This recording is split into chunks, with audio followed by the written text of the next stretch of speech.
दिल्ली में जेडीयू राष्ट्रीय कार्यकारिणी की बैठक के दौरान पार्टी प्रेसिडेंट ललन सिंह को पार्टी अध्यक्ष पद छोड़ना पड़ा। उन्होंने अध्यक्ष पद छोड़ने का ऐलान किया। इसके बाद एक बार फिर से जेडीयू की कमान नीतीश कुमार के हाथ आ गई है। सवाल उठ रहा है कि जब लोकसभा चुनाव है, अभी 4-5 महीने का वक्त है, तो ऐसे में ललन सिंह ने पार्टी अध्यक्ष का पद क्यों छोड़ा? और क्या कहीं कुछ पीछे का खेल तो नहीं चल रहा है? क्योंकि 3 महीने पहले ही नीतीश ने जेडीयू की पूरी कमान अपने हाथ में ले ली थी, बागडोर। तो क्या कुछ पीछे चल रहा है? आज हम इसी पर बात करेंगे। मैं हूं आपके साथ महादेव बम शंकर। देखिए, 3 महीने पहले नीतीश कुमार जेडीयू का सारा जो काम है उन्होंने खुद संभाल लिया था। उन्होंने इससे पीछे विधायकों की बैठक की, लोकसभा के सांसद, राज्यसभा के सांसद से 1 to 1 अलग अलग बैठकें की, जो जिला प्रमुख हैं उनके साथ बैठक की। तो ऐसे में उन बैठकों के दौरान कहीं भी ललन सिंह नहीं दिखे। ऐसे में पहले से ही ये चीज़ें सामने आ रही थी कि सब कुछ जेडीयू के अंदर ठीक नहीं चल रहा है। कहा तो यहाँ तक जा रहा था कि ललन सिंह की लालू यादव से नज़दीकी बढ़ गई है और ये एक बड़ी वजह रही। लेकिन ऐसा नहीं है, क्योंकि लालू यादव के करीबी तो नीतीश कुमार भी हैं, तो इसीलिए नज़दीकी एक बड़ी वजह नहीं हो सकती है। फिलहाल जब ललन सिंह जेडीयू के प्रेसिडेंट से हटे हैं तो उन्होंने कहा है कि मैं मुंगेर लोकसभा क्षेत्र से चुनाव लड़ूंगा संसद का, तो इसलिए मुझे वहाँ पर सक्रियता बढ़ानी होगी, तो इसीलिए मैं संगठन के लिए ज़्यादा वक्त नहीं दे पाऊंगा। दरअसल ये एक बड़ी वजह रही कि लगातार जब इन दिनों नीतीश कुमार जो भी डिसीजंस ले रहे थे, जो भी मीटिंग कर रहे थे, तो उसमें कहीं भी ललन सिंह को इन्वॉल्व नहीं किया जा रहा था उन चीज़ों में। इसके साथ ही एक बड़ी वजह ये भी रही कि पार्टी प्रेसिडेंट होने के नाते ललन सिंह की जो कार्यशैली, बॉडी लैंग्वेज और कार्यकर्ताओं के साथ उनका एक बेरुखा व्यवहार था, ठीक से वो पेश नहीं आते थे। तो ऐसे में नीतीश कुमार ने इन सब चीज़ों को लेकर ठान लिया था कि संगठन में बड़ा बदलाव करना है, और इसी के तहत नीतीश कुमार ने ललन सिंह का इस्तीफ़ा लिया है। हालांकि इससे पहले चर्चा ये भी थी कि ललन सिंह के साथ नीतीश कुमार का मनमुटाव हुआ, और उसकी वजह देखिए, जब जेडीयू राष्ट्रीय कार्यकारिणी की जो बैठक थी 28 और 29 तारीख को दिसंबर, तो जब बिहार से वो निकले 28 तारीख को सुबह, तो वहाँ मीडिया ने पूछा कि क्या आप पार्टी प्रेसिडेंट बनने जा रहे हैं, क्या ललन सिंह को हटाया जाएगा? तो उस वक्त नीतीश कुमार ने बस इतना ही ध्यान दिया कहा, क्योंकि इससे पीछे लगातार मीडिया से एक परहेज बना रहे थे, एक पखवाड़े से। तो जब उस दौरान जब मिले और जब दिल्ली के लिए निकल रहे थे, तो उन्होंने मीडिया से कहा कि सब कुछ नॉर्मल है, आप चिंता मत कीजिए। तो जिस तरीके से नीतीश कुमार का ये गोल मटोल टाइप जवाब था, तो वो कहीं ना कहीं एक इशारा कर रहा था कि कुछ ना कुछ अंदर खाने खिचड़ी पक रही है। और उस वक्त नीतीश कुमार के साथ में उनके जो विश्वस्त सहयोगी हैं, अशोक चौधरी, विजय चौधरी, संजय झा, ये उनके साथ थे जो दिल्ली पहुंचे थे।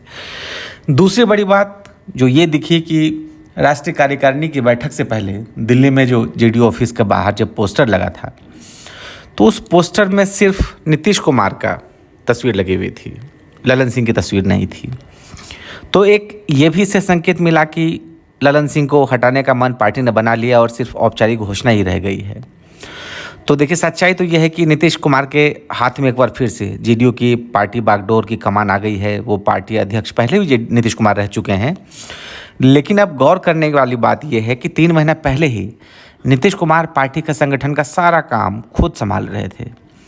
इस वक्त जनता दल यूनाइटेड के लोकसभा में 16 सदस्य हैं, और नीतीश कुमार सभी लोकसभा, राज्यसभा के सदस्यों के साथ उन्होंने 1 to 1 बातचीत की। यहाँ तक कि जो इस वक्त राज्यसभा के उपसभापति हैं हरिवंश, वो भी नीतीश कुमार से मिलने आए। इससे पहले ऐसी चर्चा थी कि हरिवंश की बीजेपी के साथ नज़दीकी हो गई है, लेकिन जब जेडीयू की तरफ से हरिवंश को बुलाया गया तो वो पार्टी के बुलावे पर आए, नीतीश के साथ मुलाकात की। इसके बाद नीतीश ने जिला अध्यक्ष, प्रखंड अध्यक्ष, विधायकों के साथ अलग अलग बैठकें की, और इन बैठकों में कहीं भी ललन सिंह मौजूद नहीं थे। तो एक बार फिर से इससे पहले भी नीतीश कुमार के आवास पर दरअसल हुआ क्या था, तो नीतीश कुमार के आवास पर ललन सिंह, अशोक चौधरी, दर्जनों पार्टी नेताओं के साथ जिला अध्यक्षों के सामने आपस में भिड़ गए थे। तो उस दौरान नीतीश कुमार ने अशोक चौधरी को ज़्यादा वेट दिया था। तो उसके बाद कुल मिलाकर ऐसा लगा कि ललन सिंह को लगातार पार्टी से किनारे करने की कोशिश हो रही थी, और ये उसी का परिणाम दिल्ली में दिखा जब अध्यक्ष पद उन्होंने अपने हाथ में ले लिया है। अब सवाल उठ रहा है कि क्योंकि एक चर्चा ये भी है कि लोकसभा चुनाव है और उससे पहले क्या नीतीश कुमार फिर से पार्टी जो महागठबंधन में इस वक्त हैं तो महागठबंधन छोड़कर एनडीए के साथ जाएंगे। अब उसके पीछे एक दलील ये है, दरअसल नीतीश कुमार को पहले से पलटू राम कहा जाता है क्योंकि हमने देखा कि इससे पिछला चुनाव बीजेपी के साथ मिलकर लड़े, बाद में महागठबंधन की सरकार बना ली। उससे पहले आरजेडी के साथ मिलकर लड़े, महागठबंधन में बीजेपी के साथ चले गए, सरकार बना ली। तो नीतीश कुमार के लिए ये कोई नई चीज़ है नहीं, लेकिन हाँ इस वक्त ये बात ज़रूर उठी है क्योंकि जब से इंडिया महागठबंधन बना है तो उसमें नीतीश कुमार पीएम के महत्वाकांक्षी हैं, ये बात कोई छिपी हुई नहीं है। नीतीश कुमार जरूर चाहते हैं, मन में उनकी इच्छा रही है और ये आज से नहीं, ये 2014 से रही है जब पीएम मोदी की अगुवाई में चुनाव लड़ा गया था। उस समय भी इधर जब वो एक तरह से एनडीए का साथ छोड़कर और विपक्ष के खेमे में आए थे, साथ लड़े, तो उनमें कहीं ना कहीं गाहे बगाहे उनकी तभी से ही पीएम पद को लेकर के उनके अंदर महत्वाकांक्षा है। तो इस बार जब इंडिया गठबंधन बना तो हमने देखा कि खुद नीतीश कुमार उसको लीड कर रहे थे। पहली बैठक वहीं पे हुई थी पटना में नीतीश के आवास पर, और उसके बाद सेकंड बैठक कर्नाटक में हुई, तीसरी बैठक मुंबई में हुई, फिर चौथी बैठक अभी दिल्ली में हुई है। तो उसमें लेकिन खास बात यह है कि नीतीश कुमार चाह रहे थे कि उनको संयोजक बना जाए, गठबंधन का जो अलायंस इंडिया अलायंस है उसका कन्वीनर बनाया जाए, लेकिन उस पर सहमति नहीं बन पाई।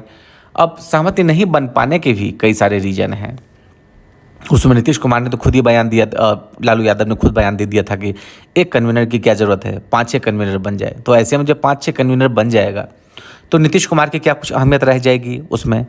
दूसरा ये कि जो वेटेज एक मिलना चाहिए नीतीश कुमार को कहीं ना कहीं वो लैक दिख रहा है। दूसरा ये कि जब पार्टी की इंडिया गठबंधन की चौथी बैठक दिल्ली में हुई थी तो उसमें ममता बनर्जी ने मल्लिकार्जुन खड़गे का नाम ले लिया था इंडिया गठबंधन की तरफ से प्रधानमंत्री उम्मीदवार के तौर पर, और केजरीवाल ने समर्थन भी कर दिया।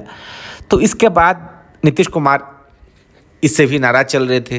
हालांकि जेडीयू के नेता ने उसके बाद कहा कि ये फिलहाल बयान दिया गया है लेकिन ऐसा कुछ नहीं है, लेकिन ये चीज़ें टीस है नीतीश कुमार के मन में कहीं ना कहीं इन चीज़ों को लेकर। अब दूसरा ये कि ये भी चर्चा है अंदर खाने की, अब सवाल कि एनडीए में वापस आ सकते हैं लालू का साथ छोड़कर। तो अब ये एक सच्चाई ये है कि अगर इंडिया गठबंधन को सफलता नहीं मिलती है लोकसभा चुनाव में, और लालू यादव तो किसी भी कीमत पर चाहेंगे कि जब अगला 2025 का चुनाव हो तो तेजस्वी सीएम बने, तो अगर इंडिया गठबंधन को सक्सेस नहीं मिलेगी तो क्या उसके बाद नीतीश कुमार लालू यादव के साथ चुनाव लड़ेंगे या फिर एनडीए के खेमे में आएंगे? क्योंकि नीतीश कुमार चाहेंगे कम से कम सीएम तो बने रहे, रिटायरमेंट तो लेंगे नहीं, न लेने वाले हैं वो। तो या तो केंद्र में उनकी भूमिका चाहेंगे कि सेंटर में उनकी भूमिका हो, या नहीं तो फिर स्टेट में रहे। लेकिन ये बात तय है कि लालू यादव अंदर खाने उनकी इच्छा पूरी है कि तेजस्वी सीएम बने, और इससे पहले नीतीश कुमार ने कहा भी था कि तेजस्वी को अब कमान लेनी चाहिए। तो चाचा भतीजे की जो जोड़ी है इससे पहले वो ये बात कह चुके हैं, लेकिन नीतीश कुमार ये भी नहीं चाहेंगे कि खुद को अभी पॉलिटिकल संन्यास ले लें।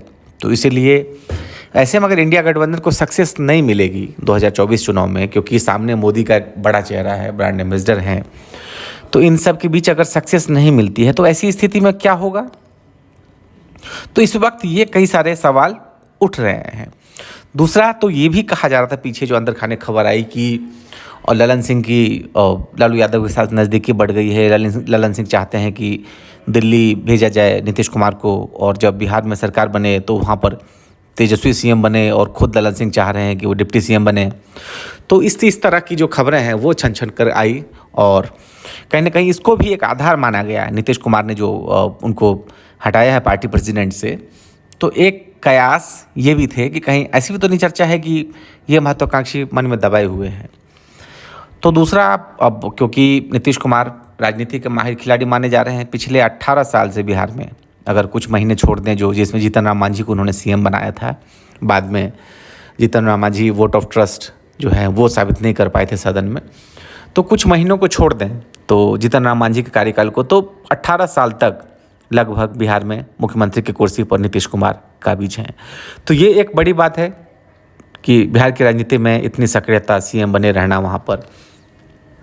लेकिन ये ज़रूर है कि उनके जो भी चाहे शराबबंदी वाली बात हो उस पर लगातार सवाल उठे, और जो भी कुछ स्कीम्स हैं वो उस पर लगातार सवाल उठ रहा है। हालांकि हाल के दिनों में ज़रूर नौकरी दी गई है, दूसरा पिछड़ा कार्ड खेला उन्होंने, जातिगत जनगणना करवाई है उन्होंने, तो इन चीज़ों का ज़रूर जो है फ़ायदा उनको मिल सकता है। आपको वीडियो कैसे लगा हमें आप कमेंट करके लिख सकते हैं, बता सकते हैं। इसके साथ ही अगर हमारा ये पेशकश अच्छी लगी हो तो आप चैनल को सब्सक्राइब करिए, लाइक करिए, शेयर करिए और इसी तरह से हमारे साथ बने रहिए। बहुत बहुत शुक्रिया आपका।